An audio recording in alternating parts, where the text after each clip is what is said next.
Hello, this is your Mommy Niva 2.1. Musta po? Wala po akong na-upload kahapon kasi busy ako. So ngayon dito po ako sa loob ng bahay.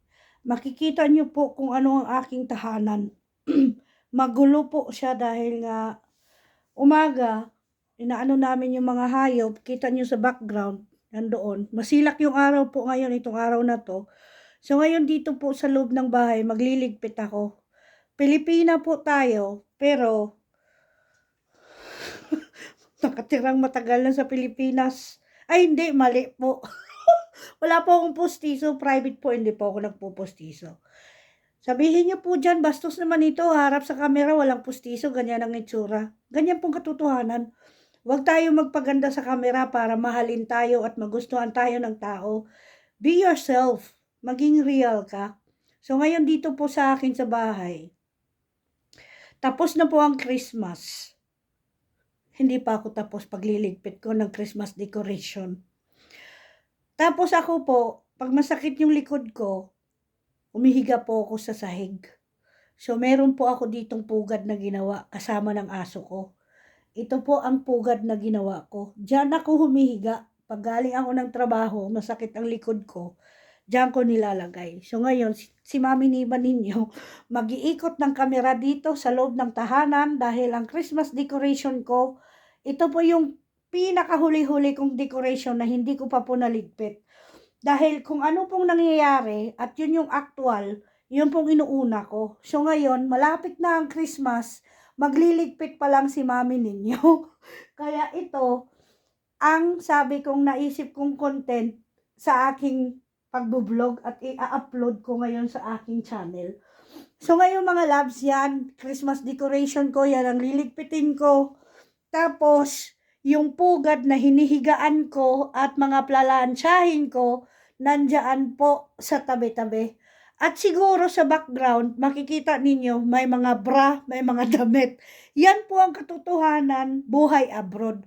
Huwag po tayo magkunwari sa kamera na puro lang kagandahan at kasosyalan ang pinapakita sa kamera. Mag-vlog po tayo, mag-content po tayo ng true story life kung ano ang buhay sa ibang bansa. Ito po, utos mo, trabaho mo, gawin mo. So, welcome to my salas. Ang salas ko po, hindi na maano ang itsura. So, tatapusin ko po ito sa makakaya kong oras kasi alas 3 po, magtatrabaho ako sa Batcher. So, ngayon dito, pasado na alas 12. Tapos, habang nag-ano ko rito kanina pa, niready ko na yung pananghalian namin. So, hindi ako magluluto ngayon talaga ng pagkain namin dahil ang asawa ko, tuwing Huwebes po, ang asawa ko, nakikipag meet po yan siya sa mga barkada niya mula dati pa nang binata siya. So tuwing Huwebes po ang asawa ko wala sa bahay, alas 7 po ng gabi, umaalis na yan siya. So hindi po ako nagluluto ng pananghalian. Magkakain lang po kami ng maliit na pagkain at yun pong gagawin ko. So yung mister ko po, mga loves, nag-request kung sa Ilonggo pa, kumbo, piniritong banana. Gusto niya yan na may kasamang ice cream. So, welcome to my old-fashioned antique na kusina. Ito po ang buhay ng OFW o ng isang Pinay na lumaki sa Germany, naninirahan na 35 years na. Itong kusina, simple lang pong buhay ko. Hindi po ako maarte na yung sabi, oh, meron kang asawa, may pera, balik ka ng bagong appliances. Hindi po. Hanggat kaya ko pa po at okay pa po at nagagamit siya, ginagamit ko po yan. At isa pa, hindi ko kailangan ng bagong mga appliances o ano. Inuuna ko po yung karapat dapat unahin. So, kapag summer, dito ako nagluluto. Kapag winter, dito ako nagluluto. So, sabihin nyo ang kalat ng buhay. Makalat po kapag ikaw, farmer. So, umaga, tatayo ka, uunahin mo ang mga hayop mo. Pagkatapos po dyan, uwi kami ng bahay, iinom kami ng kape, mga alas 10 po. Tapos, aalis na naman po kami, pupunta kami sa wood farm namin.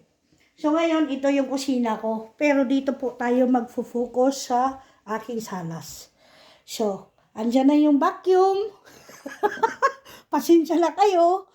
Yan, magulo. Nandyan pa ang ano. Kaya sabi ko, itong araw na to, ito ang ibublog ko para makita nyo kung anong katotohanan ng buhay ng isang Pilipina na naninirahan mula nung bata pa sa ibang bansa. At liligpitin. Tsaka yung tires, liligpitin ko yan pero next week ko yan gagawin. Kasi next week po, mainit dito sa amin. So, aray ko, nasandad na ako sa gulo ko rito. So, meron po ako diyang malita kasi magbabakasyon kami ng asawa ko mga 3 araw. Hindi, 4 na araw, 3 gabi. Punta po kami ng Switzerland. Magpaparelax lang. Pero, bago po namin yung gawin, meron pa po kami hinaharap dito na, ang libing po ng tiyuhin ko ay sa Sabado. So, kaming mag-asawa, aalis po sa first week ng May, papuntang Switzerland. Mag-aano lang kami, yung magtutur lang kaming dalawa, kasama yung aso namin, kasi yung kabayo namin, thanks Lord, si Bobby, nakakatayo na ngayon, nandun na siya sa field. So, pwede kami umalis ng asawa ko. Biyernes kami aalis. Biyernes, Sabado, Linggo, Lunes. Pagka-Lunes po ng Martes kasi day off ko po. Pwede kaming umalis mga 4 na araw, 3 gabi. Punta po kami ng Switzerland. Yun lang, magtutur lang po. Buti naman po yung asawa ko ngayon. Okay na ano mo na siya, nakukumbinsi mo na siya magbakasyon, mag-relax, so ano, kasi ang asawa ko po, always lang po yan siya ng trabaho. Kaya, okay naman at yung asawa ko nag-okay siya. So ngayon, daldal ako ng daldal, hindi na ako makapagtrabaho, kaya titigil na po muna ako at tatrabahuin ko yung dapat kong trabahuin dito. Kaya magpapaalam na po ako sa inyong lahat. Update lang po ako itong araw na to. Hindi ko po maisip kung anong i-content ko. Puro na lang kabayo. So, naisip ko, content ako sa loob ng aking pamamahay. Yan. Yung TV nga po pala, yan yung regalo niya sa akin last 2 months. Umuwi ako galing ng trabaho, may TV na dito sa loob. Kasi wala pa akong TV. So, meron siyang TV doon sa baba. Meron akong TV dito sa taas. Kaya, thank you for watching po. Magpapaalam na ako sa inyo. Liligpitin ko yung Christmas decoration ko na naiwan pa rito. At pasensya na kayo. Bungal na naman ako. Actually, alam niyo naman huwag tayo mag-arte-artihan. Ganun talaga, diretso talaga. So, kaya ako magpapaalam na. Thank you for watching. This is your Mami Niva 2.1. Wala akong salamin. Kaya yung mata ko medyo duling. Thank you po. Ingat po kayo dyan. Bye-bye. Ito yung naisip kong content na ipakita ko sa inyo na magulo dito sa amin at ako ay magliligpit. Thank you. Bye-bye. Nakikilambing po ako. I-recommenda nyo naman po ako sa mga kaibigan at pamilya ninyo. Suportahan nyo naman po yung bahay ko. Shout out nga po pala sa taong nag-follow sa akin. 448 followers na po ako sa aking channel. Thank you po sa iyo, ate, kuya. Thank you po, nag-follow ka sa akin. Shout out. Hindi ko po alam kung sino kayo. Pero maraming salamat po. Ang bahay ni Mami Niva 2.1 may bisita na po na 448. So, pasok po kayo sa bahay ko. Bisitahin niyo ako. At kapag gusto niyo po sa aking bahay, stay po kayo dyan. You're very welcome sa aking bahay na maliit. At ulitin ko po ulit, sana po mamonetize ako. Kailangan ko po ng 1,000 followers at mamonetize si mami ninyo.